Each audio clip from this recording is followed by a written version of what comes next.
Hello students, नमस्कार। आज का हमारा टॉपिक है एनिमेशन के सिद्धांत, द प्रिंसिपल ऑफ एनिमेशन। ठीक है, हमारा सब्जेक्ट है media and entertainment. Media and entertainment के तहत ये सभी क्लास के स्टूडेंट्स के लिए ये कॉमन सा सेशन है, प्रिंसिपल ऑफ एनिमेशन।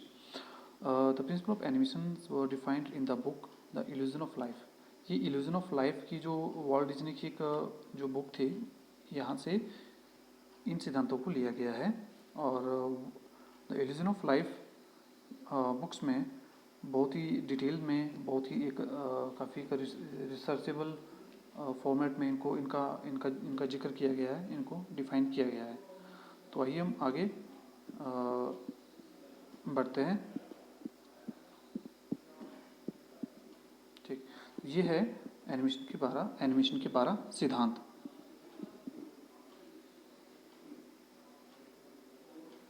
ठीक है, ये है the main 12 principle of animation. ठीक है, square and stretch, timing, anticipation, staging, straight ahead and post action, follow through, overlapping action, slow in and slow out, arc, secondary action, exaggeration, solid drawing और appeal का। ठीक है, animation के इन 12 सिद्धांतों का क्या रोल है, क्यों ये इम्पोर्टेंट है, कहाँ इनका इम्प्लीमेंट किया जा सकता है, कहाँ इनका जो है इस्तेमाल किया जा सकता है, ये इनका इस वीडियो में काफ़ी डिटेल से इनका वर्णन किया जाएगा। ठीक है, हम कोई भी किसी भी चीज़ को एनिमेट करते हैं, किसी मूवी को बनाते हैं या कुछ भी हम लोग जो है डिज़ाइन करते हैं। ठीक है, तो हमारे जो वर्क में, हमारे इस वीडियोस में, हमारे उसमें एनिमेटेड वीडियो में इन 12 सिद्धांतों का, 12 प्रिंसिपल्स का वहाँ पे इम्प्लीमेंटेशन होना बहुत ज़रूरी है। तभी हमारा वो कैरेक्टर, हमारा वो एक मूवी काफ़ी इंटरेस्टिंग, इंटरेक्टिव और अट्रैक्टिव हम उसे बना सकते हैं।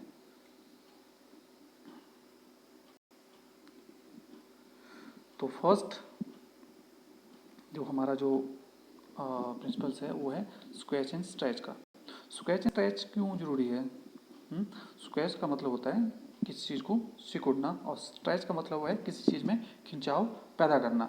ठीक है, जैसे आप लोग ये अलग अलग टाइप के करेक्टर्स में देख रहे हैं, करेक्टर एक ही है लेकिन अलग अलग सिचुएशन में, अलग अलग मोमेंट में इसकी अलग अलग जो है आप इसको एक मोमेंट में देख सकते हैं। ठीक है, तो ये पहले वाला नेचुरल इसमें है, सेकंड ये एंटिसिपेशन में है।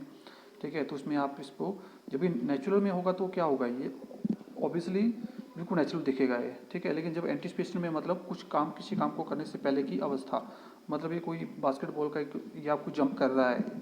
ठीक है, जब ये जंप कर रहा है कांटेक्ट में है, ठीक है, जब मिड एयर में आएगा ये, ठीक है, तो क्या हो जाएगा, ये अपने आप में स्ट्रेच हो जाएगा। ठीक है, जब ये लैंड पे, ज़मीन पे लैंड करेगा तो ये क्या हो जाएगा, स्ट्रेच करेगा, खिंचाव होगा। देखिए इसकी हाइट में अपने आप में एक ऑब्वियसली थोड़ा सा एक चेंज है। ठीक है, जब ये रिकवरी करेगा धीरे धीरे, तो ये अचानक नहीं करेगा, एकदम धीरे धीरे करेगा। ठीक है, जब ये नेचुरल में आएगा तो फिर ये नेचुरल अवस्था में उसमें दिखेगा। ठीक है, तो स्केच एंड स्ट्रेच ये काफ़ी इंपॉर्टेंट है, काफ़ी the most important animation principles of stretch and squash. ठीक है, हम कई कई बार देखते हैं, देखिए कई सारी हम टॉम एंड जेरी की वीडियोस देखते हैं। ठीक है, तो वहाँ भी हमें इस तरह के फॉर्मूले को देखा जाता है। ठीक है, अभी इस स्क्वेच एंड स्ट्रेच के फॉर्मूले को जो है एक बाउंसिंग बॉल पे अच्छी तरह से इसको इम्प्लीमेंट किया जा सकता है। ठीक है, देखिए नॉर्मल बॉल है। ठीक है, जब इस बॉल को जब हम प्रेस करते हैं तो ये क्या हो जाता है, देखिए स्क्वेच हो जाएगा। ठीक है, जब इसको खींचते हैं हम लोग तो ये स्ट्रेच हो जाएगा। तो इसी फॉर्मूले पे हम लोग आगे इसको एनिमेशन में भी इम्प्लीमेंट करते हैं। जैसे मैंने टॉम एंड जेरी का आपको बताया अभी, टॉम एंड जेरी में क्या होता है। टॉम एंड जेरी में अक्सर ये होता है कि जैसे कई बार हम टॉम को डब्बे में बंद कर देते हैं तो एक छोटे से डब्बे में वो पैक हो जाएगा, उसको क्या बोलते हैं हम लोग, स्क्वेच, मतलब उसको वो सिकुड़ जाता है। जब डब्बे को एकदम खोलेंगे तो वो एकदम जोर से जंप करेगा तो अपने आप में उसकी हाइट में एक चेंजेज आएगा। ठीक है, उसको हम स्ट्रेच बोलते हैं। ठीक है, और इस फॉर्मूले को हम लोग जो है उसमें एक गुब्बारे में अगर पानी भरते हैं हम लोग, ठीक है, तो उसमें भी हम लोग इसको अच्छे से इसका एक इसको डिस्क्राइब कर सकते हैं हम लोग। ठीक है, यहाँ भी अच्छा एग्जांपल दिया गया है स्केच एंड स्ट्रेच का। ठीक है, जब ये आराम से बैठा है तो स्केच है, जब एकदम अचानक से अपनी पोजीशन में आएगा, अपनी एकदम से अचानक से खड़ा हो जाएगा तो ये स्ट्रेच हो जाएगा। ठीक है, यहाँ पे बास्केटबॉल खेल रहा है। ठीक है, जब ये एंटिसिपेशन मोशन पे है, मतलब किसी कार्य को करने या कोई एक्शन लेने से पहले की जो अवस्था है, ठीक है, तो उसको हम लोग एंटिसिपेशन कहते हैं। मतलब उसमें ऑब्वियसली ये जो है स्केच स्केच में हम जिसको दिखाएंगे, स्ट्रेच में जब ये जंप करेगा तो इसमें स्ट्रेच में आ जाएगा। ठीक है,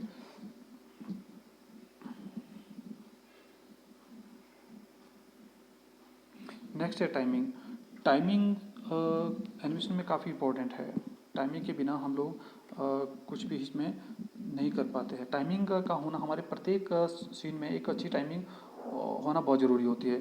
the number of drawing in traditional 2D animation determine the amount of time it task on screen. The basics are okay. ये डिपेंड करता है ना, जैसे कि अब हमारा जो ऑब्जेक्ट है कौन से सिचुएशन में है। ठीक है, अगर ये रनिंग सिचुएशन में है तो मैं उसके उसी अवस्था में दिखाना है उसको। ठीक है, जैसा ये वाला फर्स्ट वाला साइकिलिंग कर रहे हैं दोनों। ठीक है, हाँ ना, तो अलग अलग टाइमिंग के पोज है ये, तो किस पोज में हमें इसको कैसे दिखाना है ये हमारे एक क्रिएटिविटी के ऊपर डिपेंड करता है। और according to moment, according to जिस अवस्था में हमारा करेक्टर है, हमें उसी अवस्था में उस अपने करेक्टर को दिखाना है। नेक्स्ट है एंटिसिपेशन का। ठीक है, एंटिसिपेशन का मतलब है कि किसी कार्य को करने से पहले की जो अवस्था है। ठीक है, जैसे अब ये बॉल को क्या कर रहा है, ये गोल्फर है। ठीक है, ये बॉल को हिट कर रहा है। ठीक है, तो इसकी फर्स्ट सिचुएशन क्या है, ये वाली, ये इसकी फर्स्ट सिचुएशन है। अभी डायरेक्ट आप इसको तो नहीं दिखा सकते ना एनिमेशन में कि एकदम बॉल रखा और एकदम मार दिया। ठीक है, तो पहले में कौन सी अवस्था में आएगा वो, first, second, third, fourth, fifth, six, seven और ये 8। ठीक है, तो कम से कम आपको उसके एक सीन के 8 चित्र इसको ड्रॉ करने पड़ेंगे। इसी को हम लोग क्या कहते हैं, एंटिसिपेशन कहते हैं। जैसा यहाँ भी आप लोग देख रहे हैं, ये बेसबॉल का एक कि कोई गेम चल रही है यहाँ पे। ठीक है, तो अब यहाँ पर वो बॉल को एकदम थ्रो ना करेगा ना, पहले फर्स्ट में उसकी कुछ और पोजीशन होगी, सेकंड में, थर्ड में, फोर्थ में, फिर एकदम से उसको थ्रो करेगा। ये भी एक अच्छा एग्जांपल है।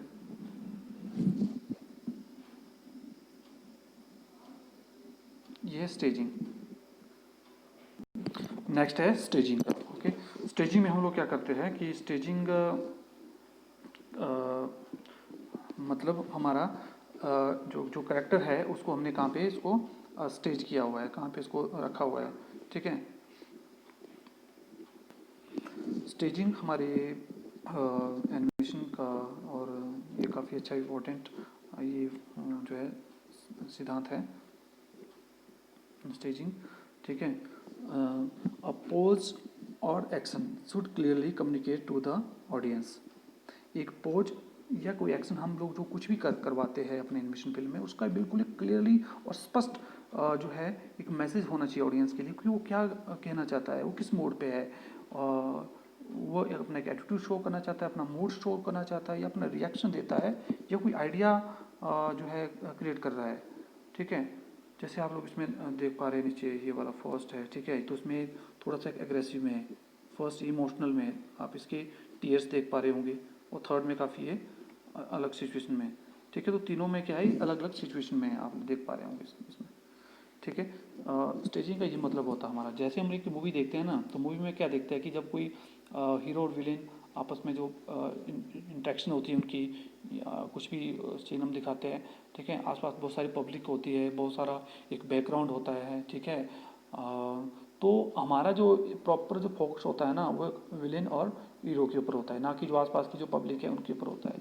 उनको ज़्यादातर आप लोगों ने देखा होगा कि या तो ब्लर मोशन पे हम उनको बाकी चीज़ों को दिखाएंगे।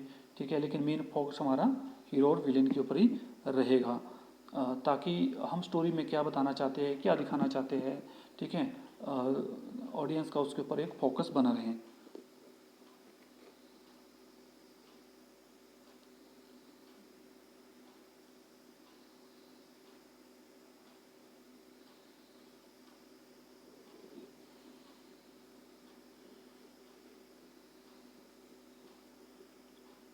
नेक्स्ट है straight ahead post pose action का, ठीक है। Straight ahead post pose action का क्या मतलब होता है, ठीक है। Straight ahead post pose action का ये मतलब होता है कि जैसे हम लोग जो है ये फर्स्ट एक्शन है इसका, ये फर्स्ट है और ये लास्ट वाला एक्शन है। मतलब ये एक तरफ से वॉक करते करते जा रहा हो, किसी चीज़ को एकदम कुछ एंटर होके आगे जा रहा है, ठीक है। ओके, तो हम लोग क्या करते हैं कि जल्दी जल्दी कई बार हम लोग जो है फ्रेम का फर्स्ट और लास्ट वाला चित्र बना लेते हैं, ठीक है। तो बीच में हम लोग कुछ भी डिजाइन कर सकते, कुछ भी चित्र बना सकते हैं। जैसे सेकंड में जा रहा है, ये जा रहा है, ठीक है, थोड़ा सा नीचे गिर गया या कुछ उसने कुछ चीज़ उठा ली, ठीक है, फिर ये आगे। तो ये बीच की जो पोज है यहाँ हम लोग जो है कुछ भी डिजाइन कर सकते हैं, ठीक है। उसको किसी भी जो है मोशन पे, किसी भी मूवमेंट में हम लोग उसको दिखा सकते हैं अपने करेक्टर को उसमें, ठीक है। ये straight ahead post pose action है, ठीक है। जैसे इसमें अभी ये कोई स्टोन उठा रहा है, ठीक है। तो स्टोन उठाने से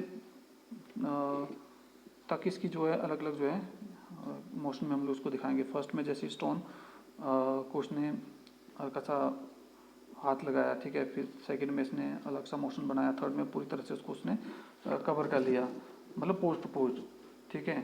मतलब वो पहला जो इसका चित्र है, ठीक है, ये इसी से जुड़ा हुआ होना चाहिए, मतलब इसको ये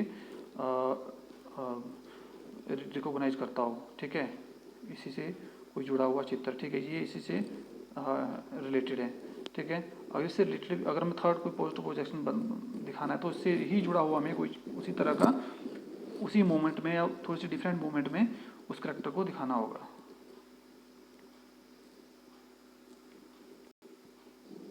नेक्स्ट है follow through and overlapping action.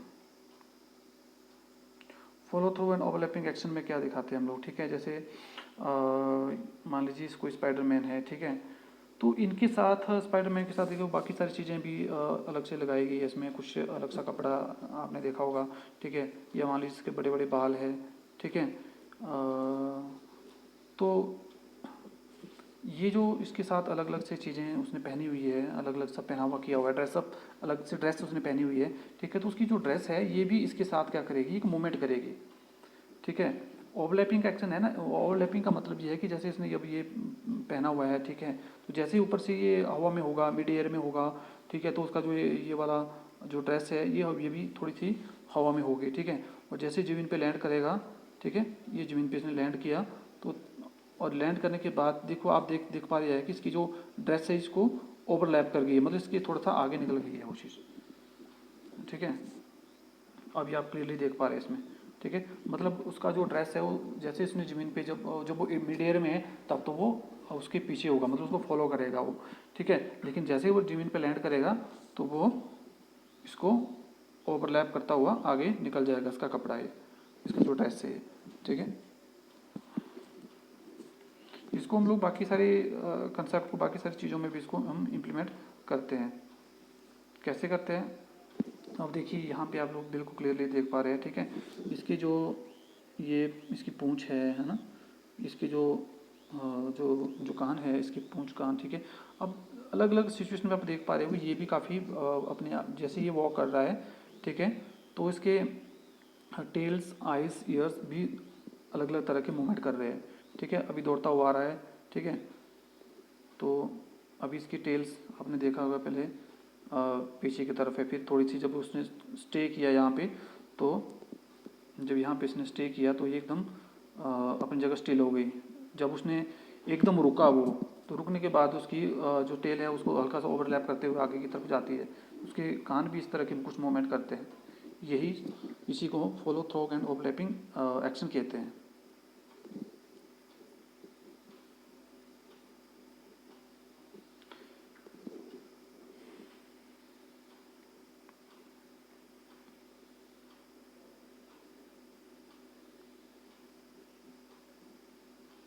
कुछ इसमें भी हम लोग देख पा रहे हैं, ठीक है, ये भी एक अच्छा एग्जाम्पल्स है, ठीक है, follow through and overlapping action का।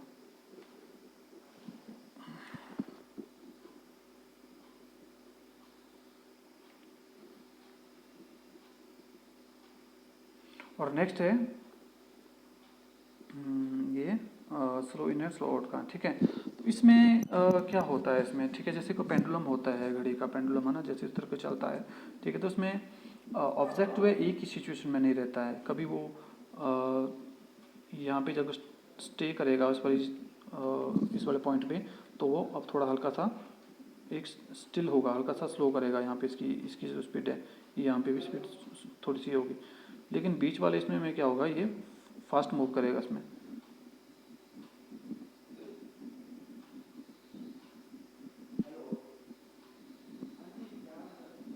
जैसे आप लोग इसमें देख पा रहे हैं, ठीक है, इसमें थोड़ा सा स्लो है, फिर फास्ट है, फिर यहाँ पे स्लो है, ठीक है। तो ऐसा नहीं कि हमने इसको जो है एवरी मोमेंट में इसको एक ही मोमेंट में दिखाना है, मतलब इसको फास्ट ही दिखाना है, नहीं। ये एक रियल फैक्ट है ना, जब भी कोई झूले में झूलता है तो जब एकदम आएगा, अब ये स्पीड में आएगा तो स्पीड में होगा, फास्ट होगा, यहाँ पे भी फास्ट होगा, यहाँ पे हल्का सा थोड़ा सा स्लो हो जाएगी इसकी, यहाँ पे भी थोड़ा सा, जब ये रुकेगा तो थोड़ा सा स्लो करेगा, लेकिन जैसे फिर ये इसी वाली लेंथ से गुजरेगा तो इसकी स्पीड ऑटोमेटिकली क्या हो जाएगी, फास्ट हो जाएगी। तो एक चाइल्ड को हम लोग एक स्विंग करते हुए इमेजिन कर सकते हैं, ठीक है, इसका एक अच्छा एग्जांपल यहाँ पे दिया गया है। और नेक्स्ट है आर्क।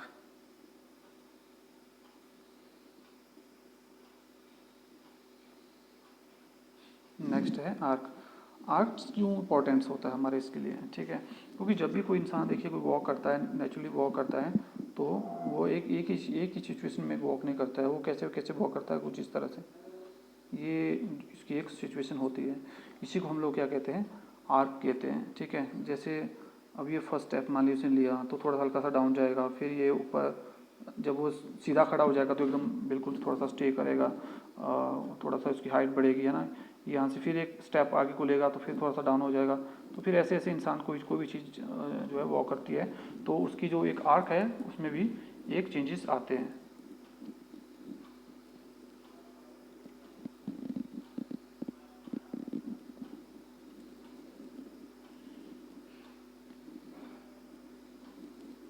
तो इसी लाइन को हम लोग क्या कहते हैं, आर्क कहते हैं, जो आप लोग देख पा रहे हैं इसमें, ठीक है। ये वॉक साइकिल में भी ये वाली चीज़ बताई जाती है। सेकेंडरी एक्शन, नेक्स्ट है हमारा सेकेंडरी एक्शन, ठीक है। सेकेंडरी एक्शन का मतलब है कि जो हमारा फर्स्ट से सेकंड एक्शन, मतलब जैसे हमारा फर्स्ट एक्शन ये है, ठीक है, फर्स्ट एक्शन हमारा जैसे ये है, तो सेकंड एक्शन हमारा क्या होगा, ठीक है, मतलब फर्स्ट एक्शन के बाद जो एक्शन हम जो दिखाने वाले हैं उसी को हम लोग सेकेंडरी एक्शन कहते हैं, जिससे एक इंटरेस्ट पैदा होता है, एक अट्रैक्शन पैदा होती है, ठीक है, कि हम फर्स्ट स्टेप तो हमने दिखा दिया, लेकिन सेकंड स्टेप में वो हमारा कैरेक्टर किस मोशन में दिखेगा। नेक्स्ट है एक्सक्रीशन। एक्सक्रीशन का मतलब है कि किसी चीज़ को हम लोग उसको बढ़ा चढ़ा के इस चीज़ को दिखाते हैं जो हम रियल लाइफ में नहीं कर पाते, ठीक है। जैसे जैसे मैं आपको यहाँ एग्जांपल दे रहा हूँ, यहाँ पे बड़ा अच्छा एग्जांपल सेट किया हुआ है, ठीक है, यहाँ पे आप देख पा रहे हैं, तो ये किसी करेक्टर की फ़ोटो है, इसकी इसमें देख पा रहे हैं अब इसकी आंखें जो एकदम जो है बाहर आ गई है ना, जीभ एकदम सी बड़ी हो गई है, ठीक है, कान एकदम से बड़े बड़े हो गए हैं इसके, तो ऐसा रियल लाइफ में नहीं होता है ना। इस वाले एक्सक्रीशन वाले फॉर्मूले को हम लोग कहाँ ज़्यादातर कहाँ देखते हैं, टॉम एंड जेरी और बाकी जो कार्टून्स प्रोग्राम होते हैं उसमें हम इस चीज़ को काफ़ी देखते हैं। ये रियल लाइफ में ऐसा नहीं हो सकता है, ऐसा पॉसिबल नहीं है, लेकिन एक्सक्रीशन का जो फार्मूला है, का एक जो सिद्धांत है, उसके ज़रिए हम लोग जो है अपने एनिमेशन में इस चीज़ को क्रिएट कर सकते हैं।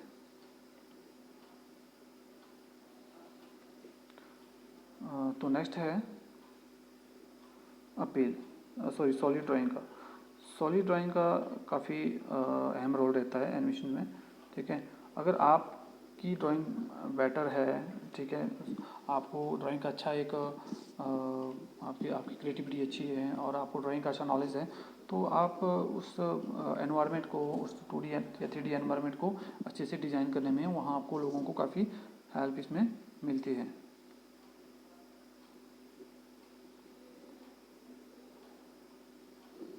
नेक्स्ट है इसमें अपील।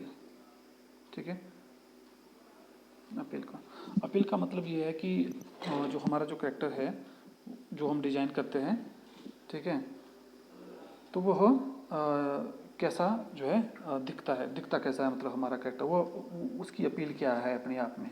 ठीक है, वो मोटू है या पतलू है, या फिर जो है हीरो है, विलेन है, या डेविल है, या फिर कोई या कुछ भी है। ठीक है, जैसा आप लोग जो करेक्टर डिज़ाइन करते हैं तो वो उसकी अपने आप में एक जो है ऑडियंस ही उसकी अपनी एक नेचुरल अपील होती है कि मैं जो है वो ऐसा मैं ऐसा दिखता हूँ, मतलब वो ऑडियंस अपने आप में पहचान जाती है। ठीक है, क्योंकि उसकी अपील ही अपने आप में एक ऐसी होती है। ठीक है, आप उसको डिज़ाइन ही कुछ इस तरह से करते हैं। ठीक है, अगर आपने उसको अच्छे से मासूम सा छोटा सा बच्चा तैयार बस कुछ भी मासूम सा फेस आपने अगर बना के अपने करेक्टर को डिज़ाइन कर रहे हैं, तो ऑब्वियसली वो एक जनरल सा पीपल या ह्यूमन दिखेगा, है ना। अगर आप उसको काफ़ी एक डरावना सा दिखाएंगे, बनाएंगे, उसको बड़े बड़े बाल होंगे, आँखें होंगी, सींग होंगे, ठीक है, तो वो अपने आप में कैसा दिखेगा, एक विलेन के रूप में वो दिखेगा। मतलब जैसा आपका करेक्टर डिज़ाइन होगा उसकी अपनी एक वैसी एक आइडेंटिटी होगी और उसकी अपनी एक अपील होगी, जिससे जो है दर्शक जो है उसको अपने आप में एक आइडेंटिफाई कर लेते हैं कि हाँ ये हीरो है, हाँ ये विलेन है। तो स्टूडेंट आज के लिए तो उतना ही काफ़ी था। और अगर आपको यहाँ से कुछ भी और पूछना है, ठीक है, तो आप लोग मेरे से पर्सनली भी कांटेक्ट कर सकते हैं। ठीक है, तो आज के लिए ये आपके लिए काफ़ी है। और और मिलते हैं अब नेक्स्ट वीडियो में। तब तक के लिए थैंक यू, धन्यवाद।